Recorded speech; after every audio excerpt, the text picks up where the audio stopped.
Video games have entertained the world since Pong was created in 1972. In 1976, a small publisher by Exidy created Death Race, an arcade driving simulator that commanded the player to run over gremlins for points. Though fun in nature, in a New York Times article at the time, the National Safety Council described Death Race as insidious, morbid, gross, and sick.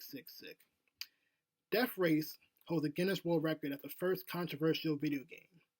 There are many more after it, but I've narrowed to three iconic gaming franchises, known for their legacies in the media for their violence and controversy. Violence in video games have been a hot-button topic for over 50 years. As the hardware and graphics improved, so did the depictions of sex, blood, gore, and other explicit content. What seems commonplace today in 2024 from years of desensitization were concerning and pressing issues that drew ire from political figures and sparked media reforms in the United States. Video games have pushed the boundaries of violence, freedom of expression, and freedom of speech. First, I want to discuss the game Mortal Kombat, which is a two-player fighting action game made by Midway Games in 1992 for arcade cabinets and later on 16-bit home consoles such as the Super Nintendo Entertainment System, SNES, Sega Genesis, and their handheld counterparts, the Game Boy and Game Gear respectively.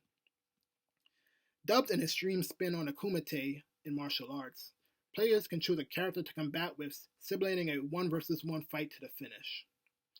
Famously known for its violence, use of blood, and infamous force fatality animation, in which a player can input a set of commands when prompted to perform a deadly, gory finishing move on their opponent.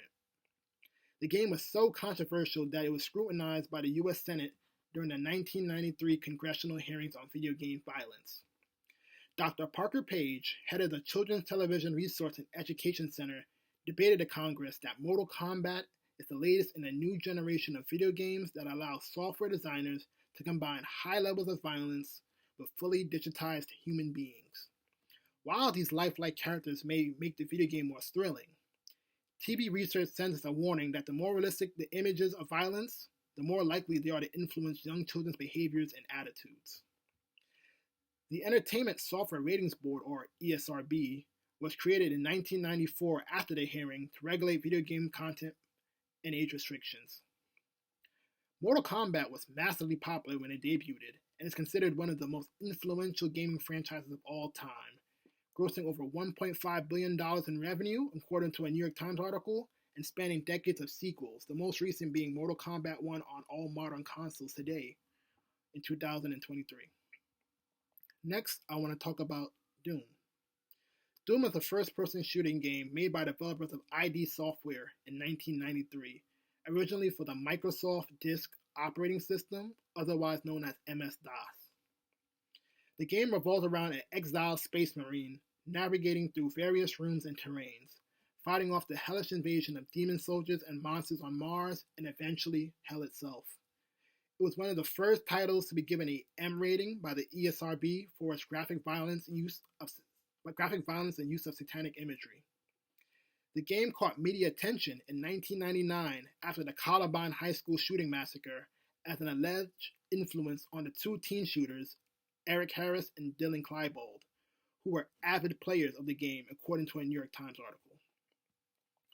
President Bill Clinton renounced the game, stating that video games like Mortal Kombat, Killer Instinct, and Doom, the very games played excessively by the two young men who ended so many lives in Littleton, make our children more active participants in simulated violence. ID Studios, along with 24 other companies, were sued by the families of the victims of the Columbine shootings. However, the case was dismissed in 2002. Despite this, Doom is considered the pioneer of the first-person shooting genre in video games, selling at least 2.5 million copies according to NBC News and being ported to a multitude of devices. You can even play Doom on a TI-84 math calculator. Lastly, I want to talk about Grand Theft Auto.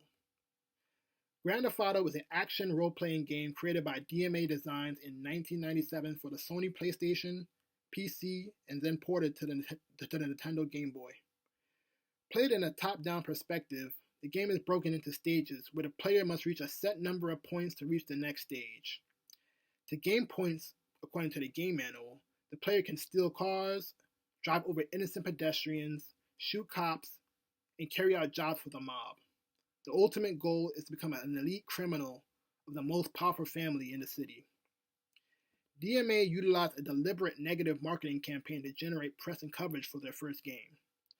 Max Guilford, publicist for the game, advised them to not only own up to the violence, but to shove it down the media's throat, according to an article in Mel magazine. Grand Theft Auto was the start of one of the greatest controversial gaming franchises of all time. DMA eventually was merged into Rockstar later in its lifespan and created more controversy with every new installment.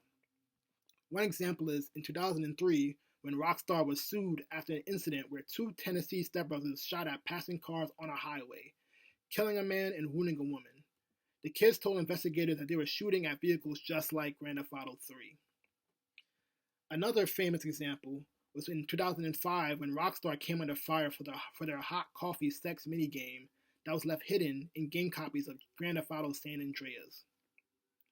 Game modders found the files and were able to hack it back into the game, sparking national outcry in Congress and pushing Rockstar to recall all copies of San Andreas, re-releasing it to stores without the explicit materials. Rockstar paid $10.1 million to settle the class action lawsuit brought against them.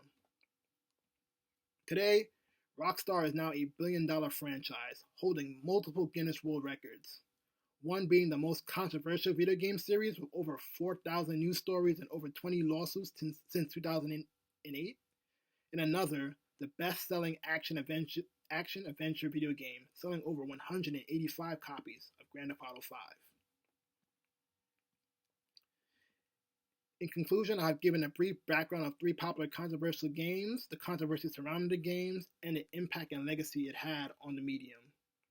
Video games have pushed the boundaries of violence, freedom of expression, and freedom of speech. The big news stories and tragedies of the past has shaped the modern landscape of video games. With gaming more lifelike and realistic than ever before, it's only a matter of time before the next big game stirs up an outcry for its graphic or too mature themes. These are my few examples of violent video games.